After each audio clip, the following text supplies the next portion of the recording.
Welcome to Nerd Hole. Fall down the nerd hole with us. We're two longtime friends who see really disgusting horror movies and have absolutely no one else in the world to talk about them with. So that's what we're doing here, and hoping that there's a bunch of other weirdos out there on the internet that could benefit from these conversations because we're going to talk about two very brilliant and controversial films today: Antichrist and Frankenhooker. And we're going to walk you through a journey to decide if these are actually feminist masterpieces or not. Misogynist or masterpiece. That can be the name of the Yes, of the segment. I fall firmly on the side that there are only two feminist texts in the world. One is this brilliant book. You should read it, everyone in the world. And the other is the film Frankenhooker. They are equally important in the history of feminism, and I can defend my case. In fact, they're practically the same. In fact, you don't have to read The Second Sex at all. Just Just watch watch Frankenhooker. Frankenhooker and you'll know everything you need to know about the sex gender system. Okay. Now Go you for it. recently watched Antichrist for the first time. Yes. Yes. First impression? Ow, my balls. So, okay, let me preface this is my story of how I came to watch these two films sort of recently. So, Frankenhooker was on my list for a very long time as something that I knew would be campy and fun and 80s and ridiculous, and I love it. And you talked to me about it and you said it's brilliant, and I was like, I'm watching it today. So, I watched it and it did not disappoint. And Antichrist was also on my list as one of those that everybody says, oh, Yeah. oh. And I was like, well, that makes me super curious. And I texted you and I was like, should I watch Antichrist?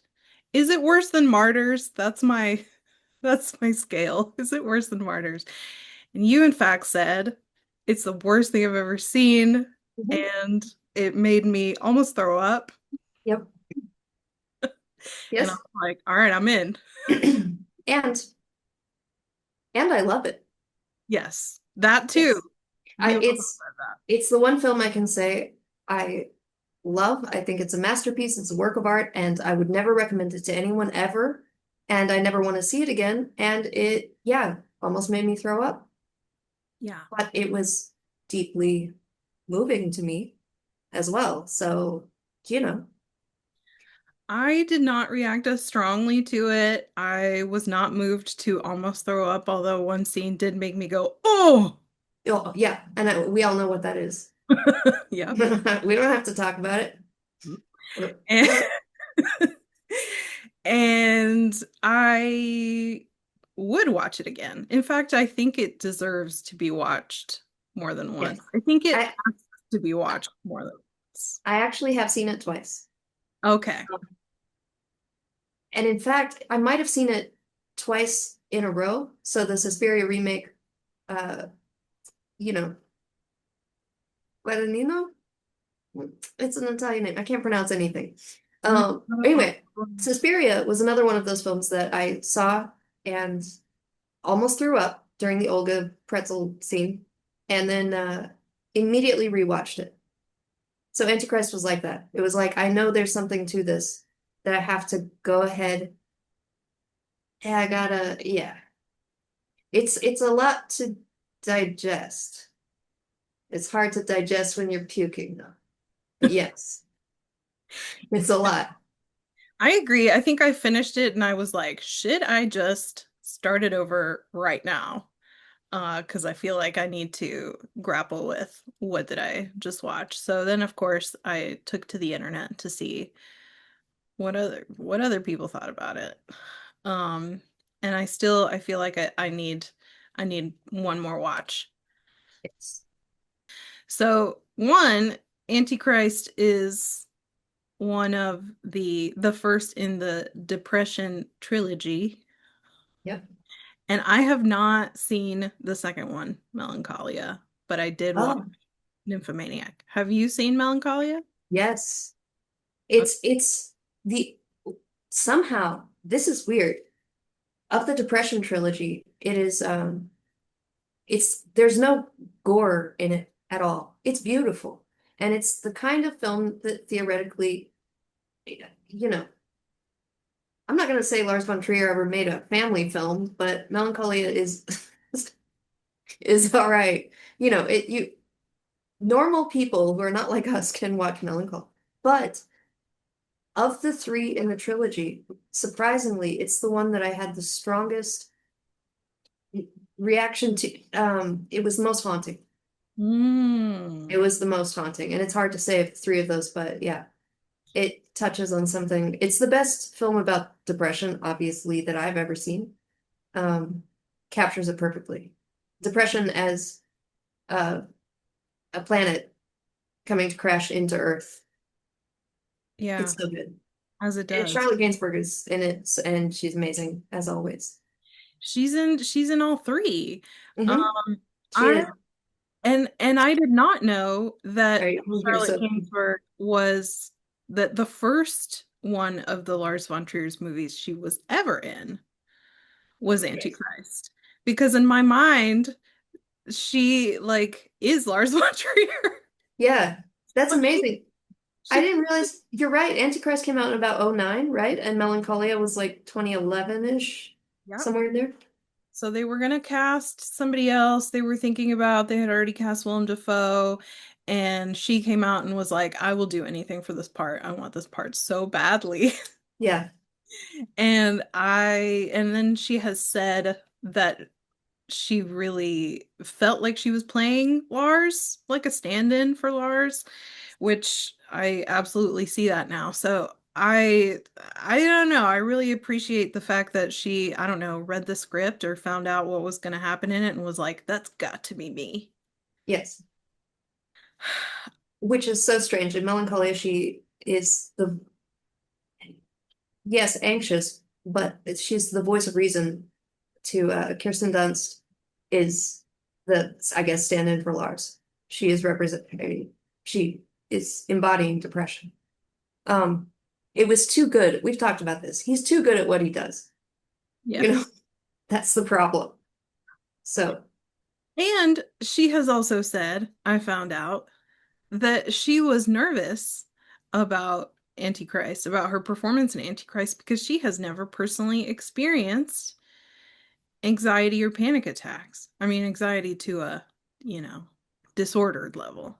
she performs them incredibly well. Right? I was like, Yeah. And it's I would not like, never have known that. right, and it's not like Stanley Kubrick, you know, tormenting his actress into having a real panic attack in The Shining. Yes. No, just an absolutely incredible, incredible performance. And she did win the Best Actress At Cannes, at Cannes that year. Yeah. did they have a puke bags at Cannes that year? You know, that would have been a really cute, or like if they came with gift bags, what would you think would come in the Antichrist Gushers. press kit?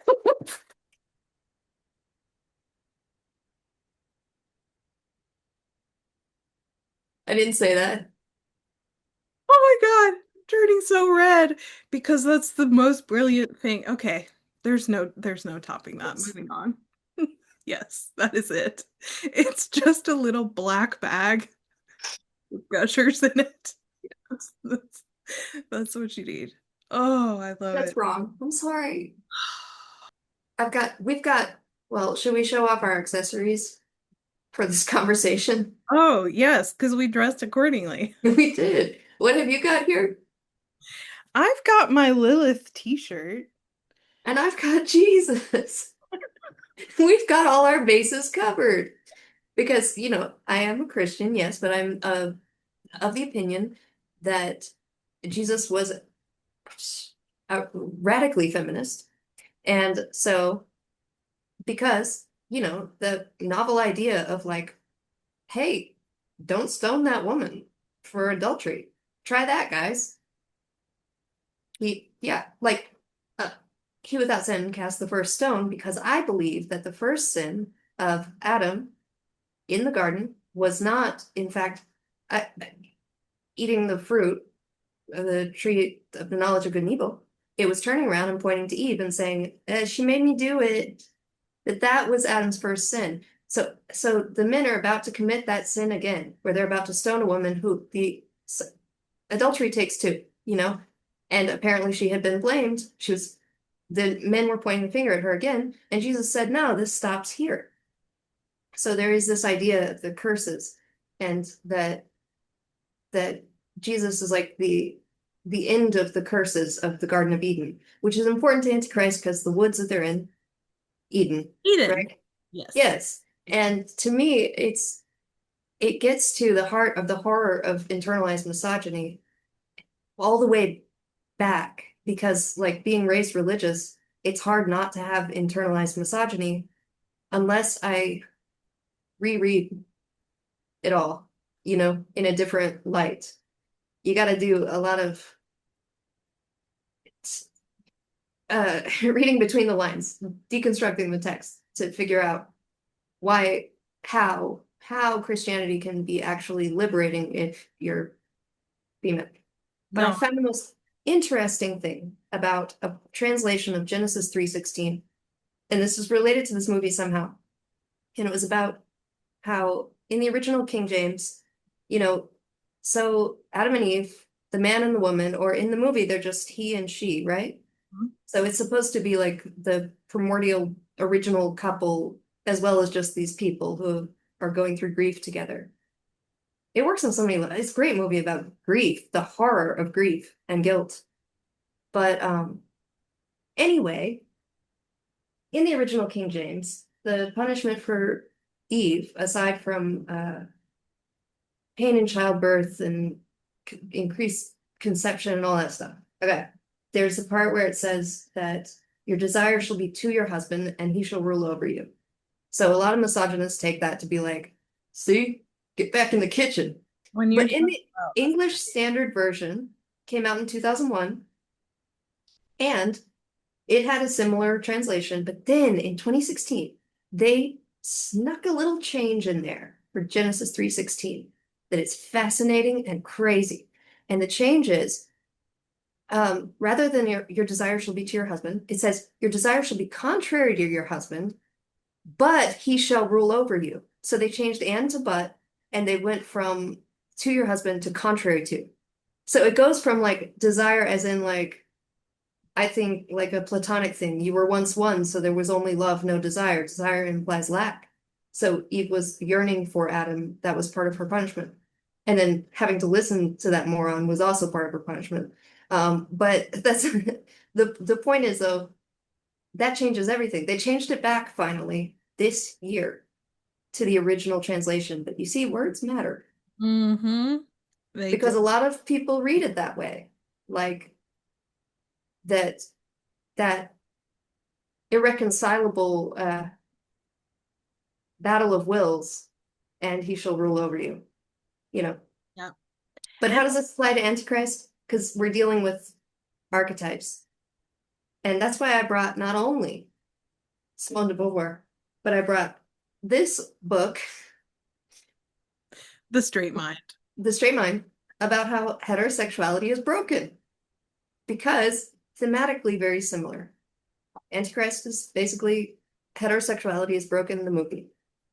I think that the entire point is that Lars Von Trier wants you to be able uh, to like wonder and grapple with and interpret the movie much Yeah. like you would the Bible. So there are fanboys that absolutely can watch it and be like, yeah, clitorectomy. I don't know if we can say that. Or Well, and there are little Valerie Solanises out there who can watch it and be like, for yes, that scene. yes. I found this article and I want to read you a piece of it. It's from 2009 when it came out. It's a Slate article called Why Antichrist is a Feminist Horror Film. by Karina Longworth, and I just thought this was so good because this is exactly how I felt about it. So, Antichrist has been piously lambasted as misogynist by male critics ever since it premiered at last May's Cannes Film Festival. Before I had a chance to see it, a male reporter for a major newspaper told me that no woman could possibly enjoy the film.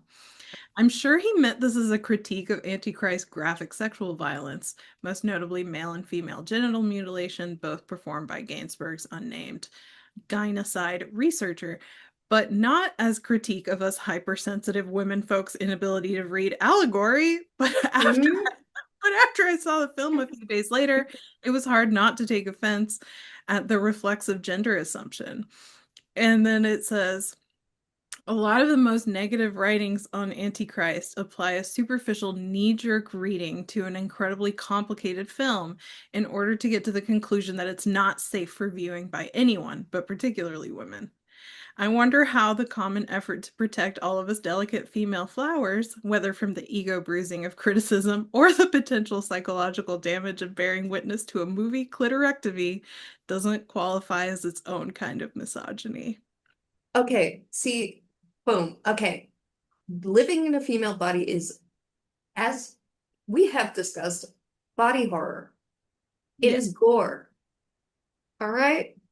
And it's one thing that I think um, a lot of males are shielded from is just the sheer amount of gore involved. Yes, that scene is horrifying, but you know what? So is childbirth. And yeah, Yes. so is a condition like endometriosis, where uterine, you can edit this out, where endometrial tissue grows on all outside of your organs and sheds and what? I mean, there are crazy things that happen in the female body. I mean, you can grow like a tumor that has hair and teeth in it. What are those called? Oh, I forget, but I Teratomas? actually had a friend who had one. Oh, see what I mean? And Yeah. that's real life. So yes, I mean, Antichrist is very difficult to watch, but you see a lot of stuff, and there are men who see their wives give birth and are like, I don't know if I can ever feel the same way about her now that I've seen that. They talk about animal instincts taking over. And that goes like that's the root of that internalized misogyny, is the fact that you're like somehow inevitably connected to nature, is that's used against you as though you're irrational because nature is irrational. And in the film, nature is evil, right? She comes to that conclusion Yeah.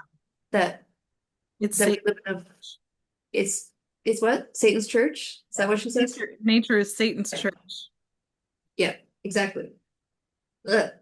Um, and so and that's where that okay, and this is why I think it's the title is very interesting, because to my mind, Lars was raised Christian, or not? No, Not very at all. not. He had Okay. like very commie hippie parents who were very disdainful of religion and kind of warned him to stay away from it. He like spoke a lot about his father, I think, about like martyrs as being like the most pitiful like thing to be. Oh, wow. Mhm. That's interesting. Okay. Um, oh, but so I'm worried about talking too much about religion with this movie, but What it's about. is it okay? Is it offensive? Am I I mean, gonna this movie is offensive. this movie is highly offensive. You guys don't watch it, but if we're just talking about like, okay, can we talk about the Bible as like a piece of literature where, um, so the fall, yes, nature has fallen with man, right? That's original sin. So nature has fallen. So there's death and decay, and yes, nature is Satan's church. It was perfect before, and all the animals got along and everything, and there were no foxes talking to you about chaos reigning. It wasn't chaos, there was order in the garden.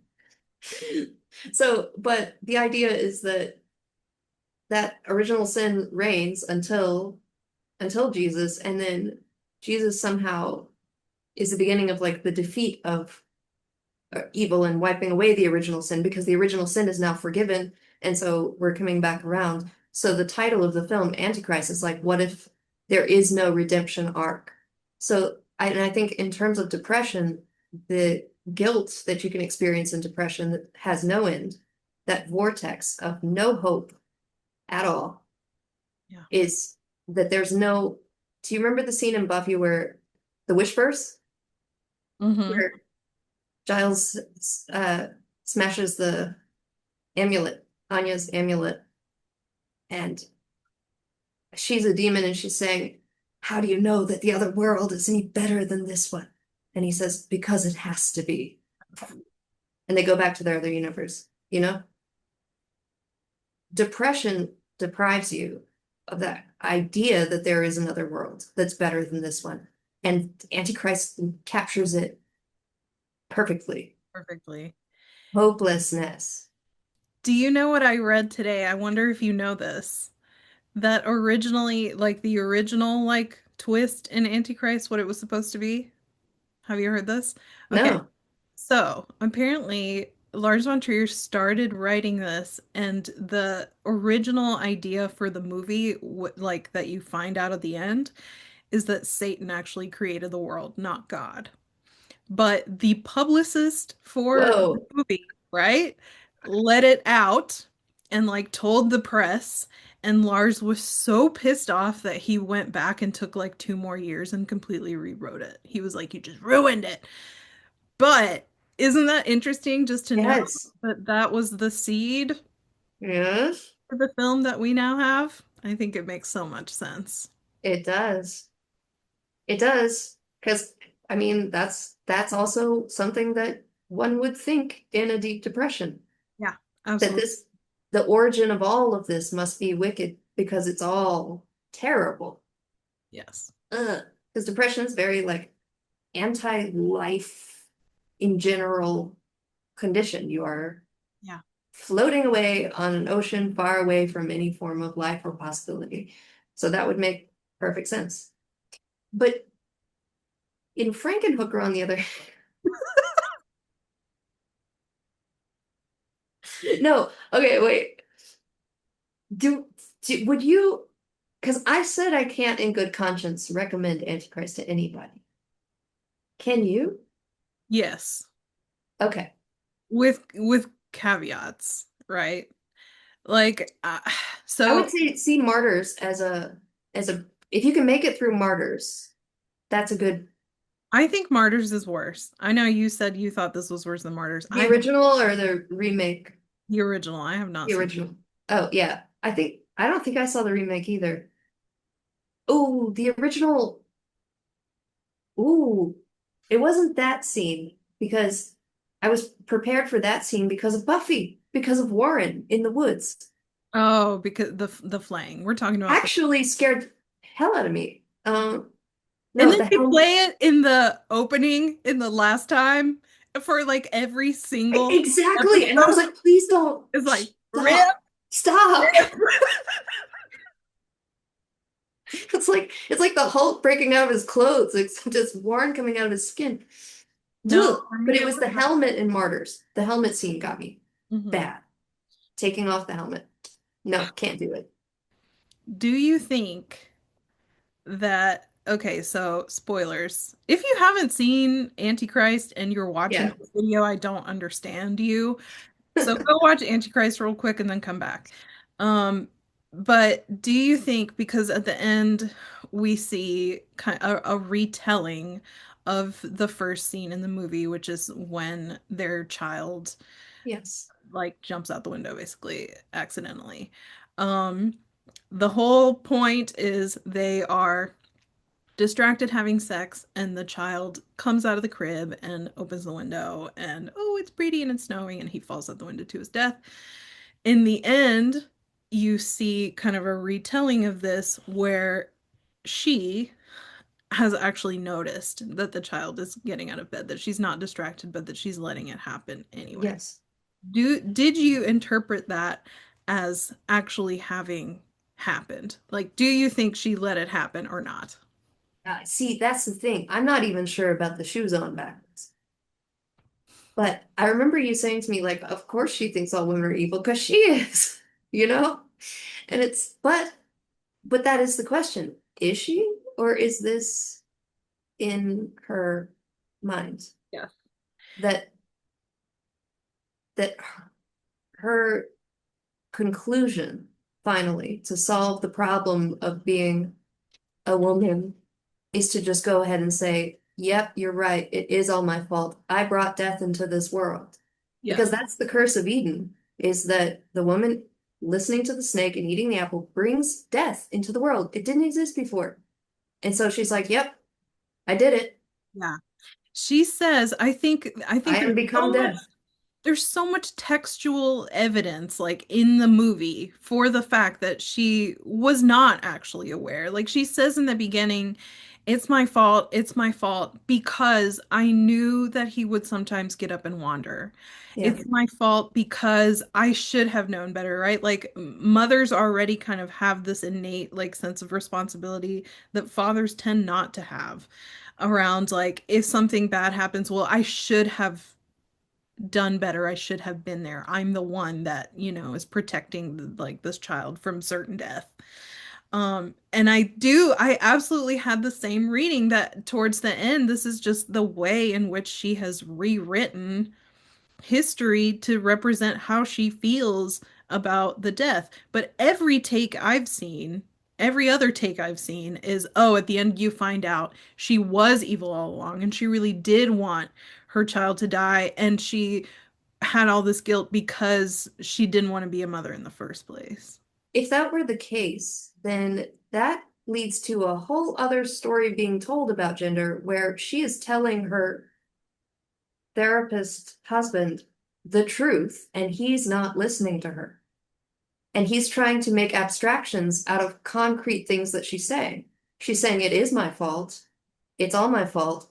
And he's saying, oh no, these are all metaphors and archetypes in your head. You didn't, you're not really talking about what you really did. Surely not that. And him not believing her is leads to a, you're But he doesn't listen to her or believe her anyway. right. I think that's the whole point is even when she says like um actually through doing all this research about femicide, about gynocide, I've kind of come to the conclusion that maybe like women are evil and that like this is the violence that they've kind of brought on themselves and he's just so outraged as you would be and it's kind of a knee-jerk thing to be like how could you say that. Which is what the reviewers were saying too, basically. Exactly, exactly. And I think we have a man who initially like she is so distraught that she is like in the hospital for a straight month in like delirium because she is so distraught over the death of this child. He meanwhile like cries once, I think, like at the funeral in kind of a really performative way when she is being treated for her like atypical grief. He then says, no, your doctor is not worth anything and makes her flush her meds Mhm. and then proceeds to treat her by what? Just like having violent sex and not listening to her?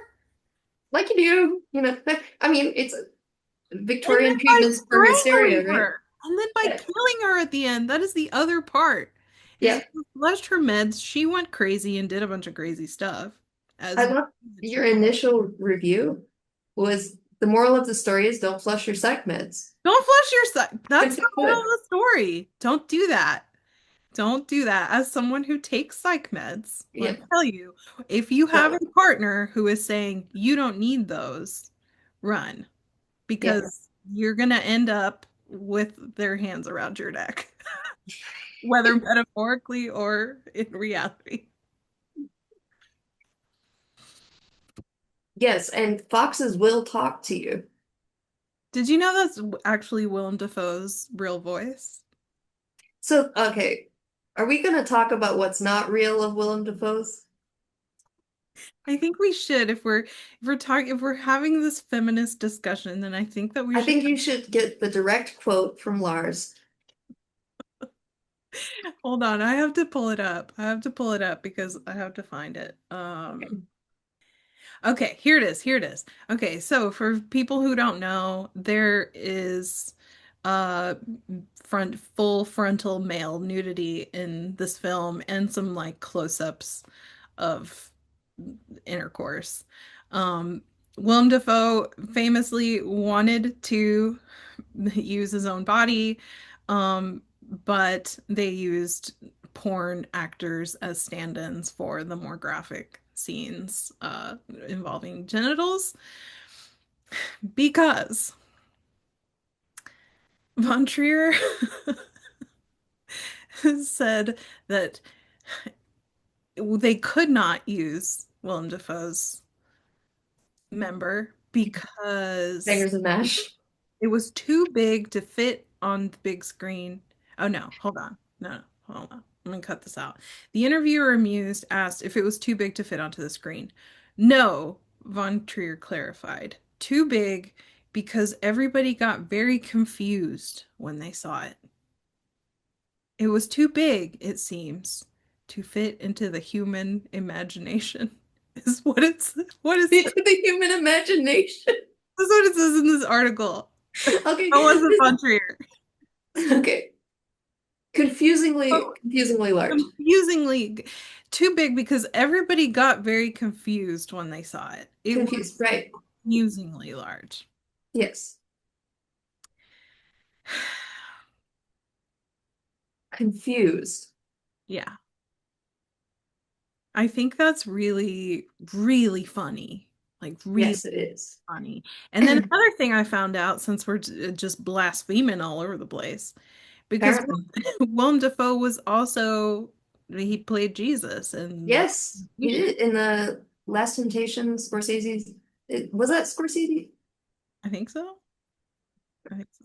See, I get mixed up with Passion because Passion is just as gory as this movie, Yeah. honestly. But And, apparently, Defoe, when he's up on the cross, uh-huh. he couldn't Same problem. handle his own self. And Yeah. he kept flopping out of the little Jesus loincloth. And they had to have like This set isn't real. This isn't true, is it? true. It's true. They had to have and they were and they were like, I don't know what you call like the people on set who have to like tuck dicks back in to costumes. I don't know if What? they have those. But they were Is that is there that the were men that grip? were just like, I'm not the grip. Is it a grip? Yes, it's grip. There were grips that were like, no, I'm not touching that thing until finally somebody I'm had too confused by it. had to go in and help him tuck himself back into his little Jesus loincloth. Well, that's beautiful. Let's talk about Frankenhooker. And with that, Frankenhooker. No, should we have we said what we need to say about Antichrist? I think so. I think so. And I will say, I think maybe a good segue is to talk about kind of like we're talking a lot about what the films have in common. I Yes. don't think that and I think that most people would only tend to think about what it is that they don't have in common, which is a film that takes itself probably too seriously and one that doesn't take itself seriously at all. And Yes. one that is, winning awards at film festivals and one that is you're just going to get laughed at for having seen it. Um and that's kind of my favorite thing about horror as a genre. Yes. Yes, indeed. I would say that Frankenhooker is fundamentally a dark comedy, even more than a horror film. Frankenhooker is a satire. Yes. Yes. It is about male sexuality, and it is a really brutally honest look at it from the inside. It's a guy clearly making fun of himself. Beautiful. Beautifully, beautifully. If there's a little bit of a part of me that thinks like, Lars von Trier maybe get back into your lane. And I Sure. don't feel that way about Frankenhooker at all. Yes. I feel like he's speaking from personal experience as much as you can. What are you, some kind of a Swede? Oh gosh, that line cracks me up every time. You want a sandwich?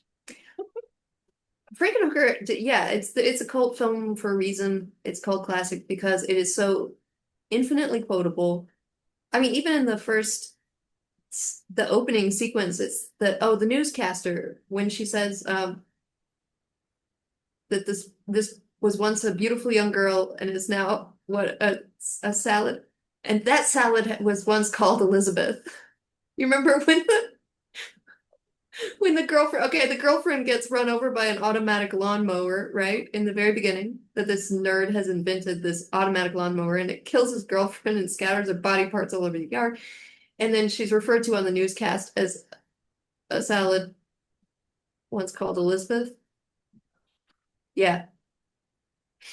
Well, And what's that, interesting, Antichrist isn't really about objectification, about that side of feminism at all. It's about internalized misogyny and the deep roots of misogyny.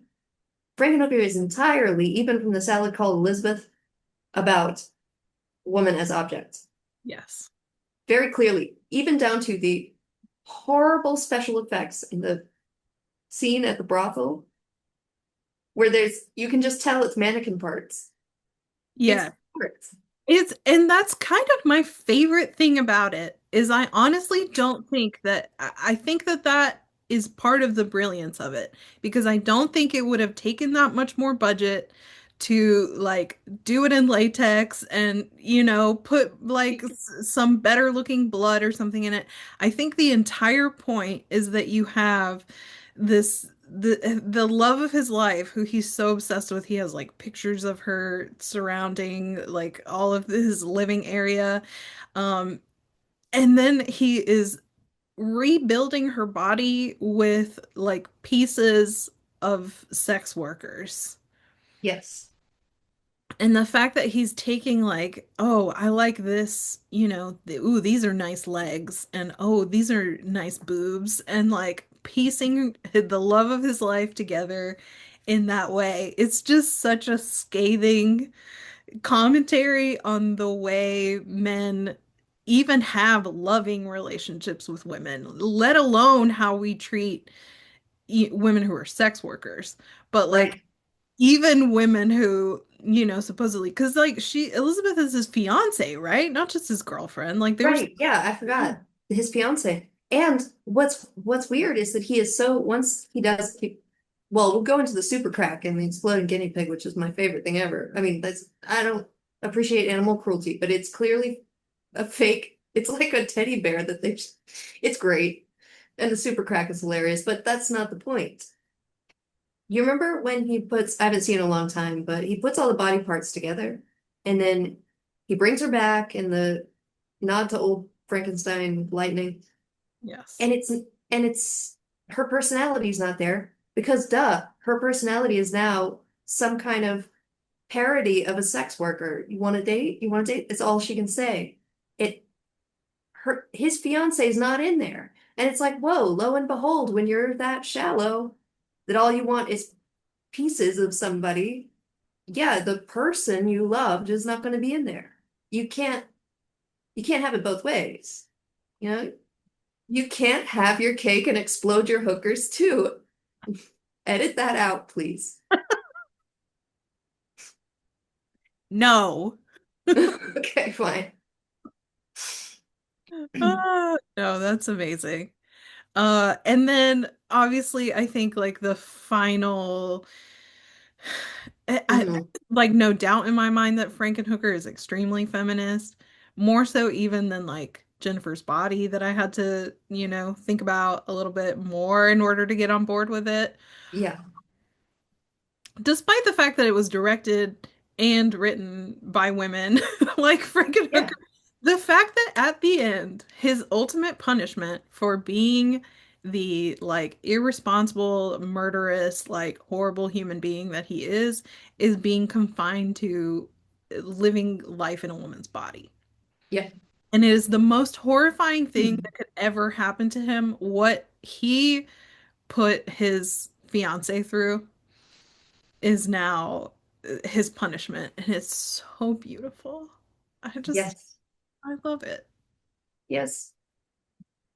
And I'm even gonna make a I'm gonna make a religious statement about Frankenhooker.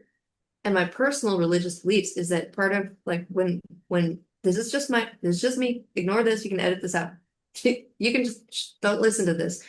I believe that when we get to heaven, one of the first things that happens is we have to go to like a lecture. No, we get to see life through the eyes of other people. And it's like it's just like the end of Frankenhooker, that every male on the planet will suddenly like have a flash of insight and be like, oh, whoa, that's what it's like living as you. Oops. But I don't even know if he has an oops moment or if he just has a He has a no like that. no. It's I remember him looking down and he sees that oh, he's absolutely horrified. There's not even a second of like bewilderment or thinking about how he feels about this his fate. yes. Instantly, like he is horrified and disgusted at himself. It's so beautiful. It's beautiful acting. It's perfect. And Oh, that's he's really great. when you see Elizabeth's real personality.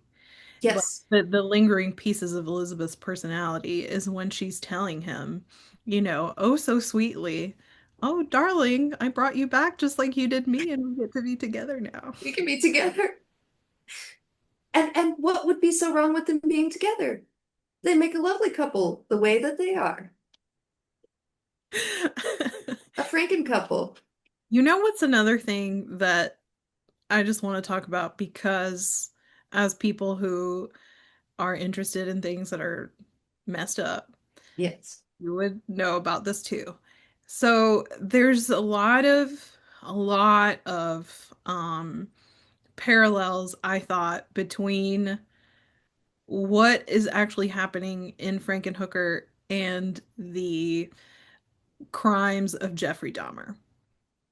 Yes. Actually, well, and I mean the drill, he uses it on himself in Frankenhooker, but did you look at the timing, the date for the Yes. release of Frankenhooker and the Yes. Because I was like, okay, so first, surely, okay, so there's the brain drill. uh-huh. Jeffrey Dahmer famously did. And then the entire point is that he was like keeping pieces and wanted his ultimate goal was to like build a like sex slave that had basically been lobotomized for the Yeah. purpose of his pleasure. And that's pretty much exactly what is happening in Frankenhooker, although he's in denial about why he's doing it, and that's not what he would say his purpose is. So I Yes. had to look it up because I thought it was social commentary on Jeffrey Dahmer. And I looked it up, and Frankenhooker actually came out before Jeffrey Dahmer was arrested. Whoa. So does that mean that no? And it was so close. It was so close that it's not even like Jeffrey Dahmer could have seen Frankenhooker and taken inspiration. They just Right. happened to coincide. That's great art. See, that's inspiration. Great art always predicts the future. Yes. Just it's in touch with something. It's tapping into something that's already going on. The Yes. energies. But yeah, I mean, that was the situation with Dahmer is that he confused sex and love, Yes. first mistake, and he was a sexual sadist. So when you confuse all of that at once, you end up with a horrific situation.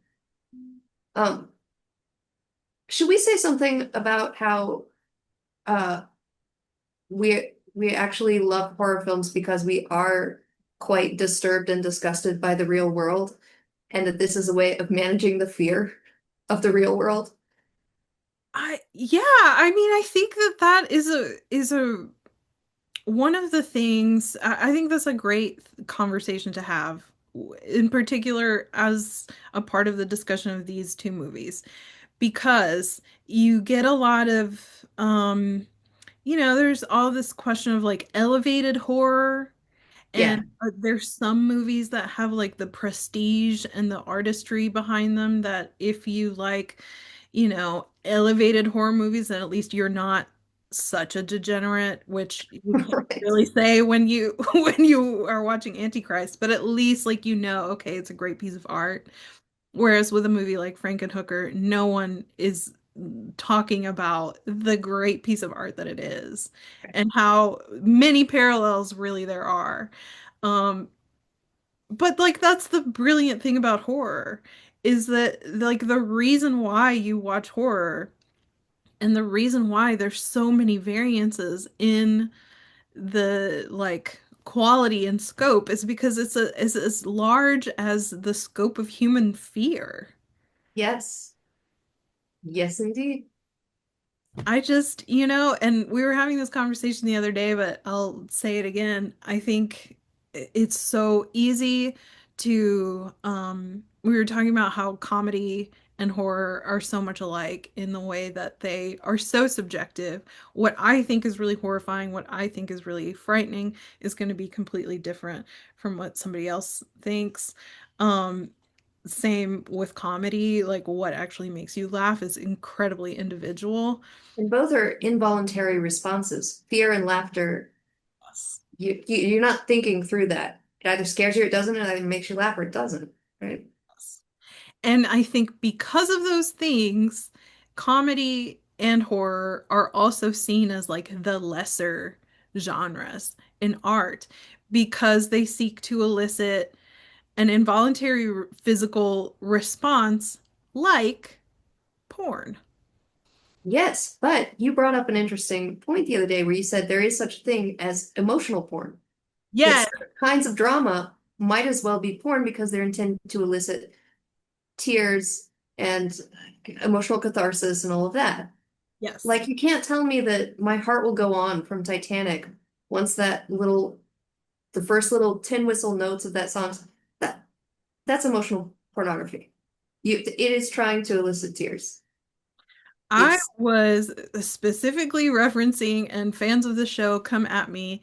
Um, This Is Us, which I watched all of it. I watched every single episode, multiple seasons of this show, the whole time thinking, I know that you're manipulating me. I know that you're exploiting me. I wish I wasn't watching this. I don't think this is good, but I cried like a baby and I did not stop watching it because there is a certain porn-like quality that you get sort of addicted to that emotional release. And the only thing it's trying to get you to do is cry. You can't tell me they're trying to tell a story. They're just trying to make you cry. That's not the way storytelling and narrative structure works, where every single episode is about a wedding and a death and a birth.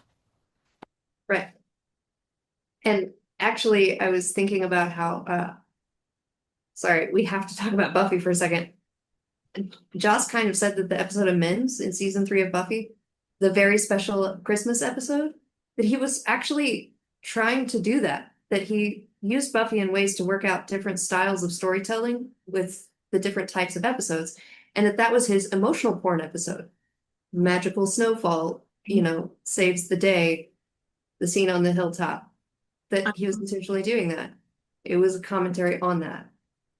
And now that you say that, that makes so much sense because even the whole concept of stopping someone from unaliving themselves with the Yeah. sun, and then just specifically in that moment, the sun does not come out. The universe Ugh. wants you to stay alive. Like, come on, that's cheap. It's so cheap. It's when he says, "Am I a righteous man?" The word righteous, right? Um, Do you have a rating system for movies that you watch in your own head? oh, I have a public rating system and a private rating system. Yes.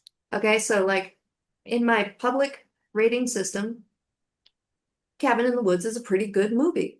In my private rating system, Cabin in the Woods is The 11 out of 10, the best, most fun I ever had.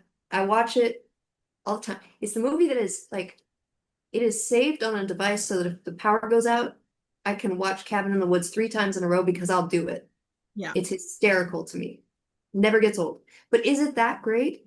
Probably not. It's pretty great. Okay. So you take like a, is it objectively good and how much you actually personally enjoy it?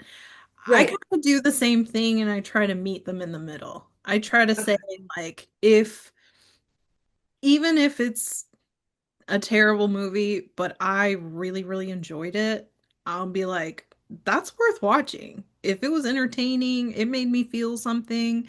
Maybe there's things about it that make it like not technically good, but like Yeah. what is art if it's not meant to be like enjoyed? So I think that alone gives it extra merit. Like a movie in that category, I would put like Malignant. I think Malignant is actually a really not great movie that I love, love. There are some movies that are just objectively horrible. Like terrible, horrible. And one of them, I think it was called The Census Taker. And a friend in high school had recorded it off the TV late one night or something. And we watched it together and we laughed so hard at how just nonsensically bad it was, like at every dimension. But we laughed so hard I peed my pants laughing. It was just so much damn fun. Now, I can't say that's a good movie at all, but was the experience? How many stars does the experience of laughing that hard at something horrible get? You know what I'm saying? Yeah. It's not even a movie, actually. I wouldn't even call it a movie. It's that bad. Yeah. But when it comes full circle, now Frankenhooker's an interesting case because it has that flavor of so bad it's good, but then it's also secretly just brilliant. Yeah. It's a tough one to rate. Okay, continue. No, I mean, I think you're right. I try to think about how much I enjoyed it, how good I think it is, like how much merit it has as a piece of art objectively, how much does it add to the conversation in a way. Um, and then there's a third thing that comes into play much later, and it's staying power. There are times that I will watch a movie, I'll think it's really good in the moment, and then a couple months later, I'm like, what even happened in that? Right. Um, Staying power is really important to me because I have problems with memory. And if you're gonna do something that I can't remember that I even saw it a couple months down the line, then like that's not it for me. Yes. Probably one of the reasons why I enjoy like something that is shocking because it Yes. will stay with me. I will be able to, keep it in my head. And I think both Frankenhooker and Antichrist are definitely on that level where I will never, ever forget that I saw either of these films. I honestly, I can say the same of both of them. I will never ever forget. I mean, we've talked about this, how you like, I was thinking of was it The Wailing?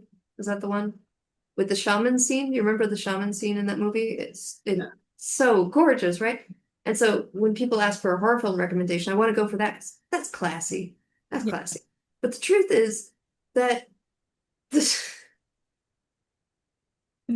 the scene in the with the scene where the pimp doesn't the pimp walk in Frankenhooker and he's trips over the body parts, the cooler falls on him full of and his former sex workers body parts start. Yes. That stuck in my memory as much as the shaman scene that is objectively great, fantastic, highest level filmmaking sticks in my head. They both stick in my head equally. Honestly, I Sorry. mean, hold on. Let's talk about that freaking scene for a minute because it's brilliant. The fact that Yes. okay, so there's like the it's insanely good body horror in Yeah. on par with The Thing, where you have like and The Substance, where you have like pieces of, women, people like melding together and becoming some like grotesque monster thing that Ah, is, have you seen Society? It's a lot like the end of Society. oh, no, I haven't. Okay, we'll save that. Um, but yeah, it's and then the fact that the because when you put it, what is it? You like put the body parts in the goo, and the Yeah, goo, whatever the goo is, makes magic goo. and the magic goo makes them like stick together and you congeal in ways that they become, I don't know, sentient. And, but like the fact that all of these the amalgam of the sex workers that he has been exploiting and abusing for years actually comes together and is the thing that gets him. That's beautiful. Come on. Mhm.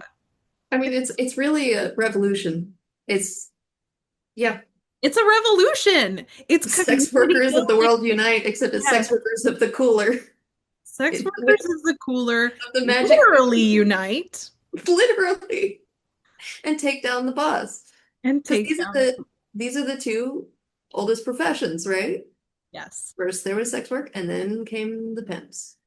And so it is kind of a takedown of that system too. I Oh, mean, absolutely. Absolutely. And that was the again, thing that I was really worried about, seeing as it was a film that came out in the 80s. I was like, how will this treat the subject of sex work, which I very much believe is work. And I don't want to see, yes. anybody like when you see the trailer for Frankenhooker and you've got the, Frankenstein looking girl like kind of walking the streets looking for Johns, there's a moment of just like, oh God, is this gonna be really cringe? Hmm. And it's on purpose. You have to Hmm. see it and you have to go on that journey. Uh, I think all of the cringe in it is on purpose. I it's on mean, purpose. even the lead actor's performance is like so deadpan. It's it's it has a it's self-aware. The whole thing is self-aware. Very much so. Very much so. I'm Okay, sorry. We're back to rating systems. rating. Oops. So how We do you rate it? How do you rate Antichrist? You go first. I think Antichrist, the way I do it is kind of like 1 to 5 stars. One, like it's horrible. I did not enjoy it and I don't think it's good. Two, I had issues with it to the point where like I didn't enjoy it. I'm not gonna watch it again. I'm not gonna recommend it to people. Three is like I think it's worth a watch. Yeah. That means like for whatever reason, maybe it's not brilliant, but it's worth watching. Like if you have a couple hours, go ahead, do it. Four, it means like I think it's solidly good. Like you will enjoy it. I think it adds something to the conversation. Five, I think like it's brilliant. It's a perfect movie. I think like Frankenhooker is right at like a 4.5. Like it is as close to a perfect movie as you pretty much can get. And I hate to say this, but like Antichrist, I think is at a 4. I think it is solidly good. I think you will think about it for a really long time. Both of them have a lot of staying power, but I don't think it's a complete like masterpiece that has like changed the way that I see the world. Right. Yes. It's I really vulnerable giving your ratings. it really is. And I gotta say, not to be copying off your homework here. Like we're still in middle school. I didn't copy up your homework, by the way. No. No, I think I agree with your ratings. Yeah. But because yes, that Frankenhooker is higher because if just for the sheer camp value, like as the ultimate camp horror movie of its time period, because there are plenty of them. There are tons of movies in that genre of like camp, so bad it's great kind of stuff. It's it's right there at the top because I've seen quite a few of those. But yeah, I would rate Antichrist a little lower because there are so many horror films about misogyny and the female experience. Rosemary's Baby, is really about the horror of Yes. being female. But That is a it's a, five to me. Rosemary's yes, exactly. So we're talking like when it comes to best in genre, in subgenre. Baby. Yeah, I don't think Antichrist is the best in its subgenre, Yeah. but Frankenhooker might be close to the top of its subgenre. Does that make sense for the Yeah, rating? So it I really agree with was. your rating exactly. I think Antichrist, for what it was trying to do is like almost there. I think Frankenhooker absolutely nailed it.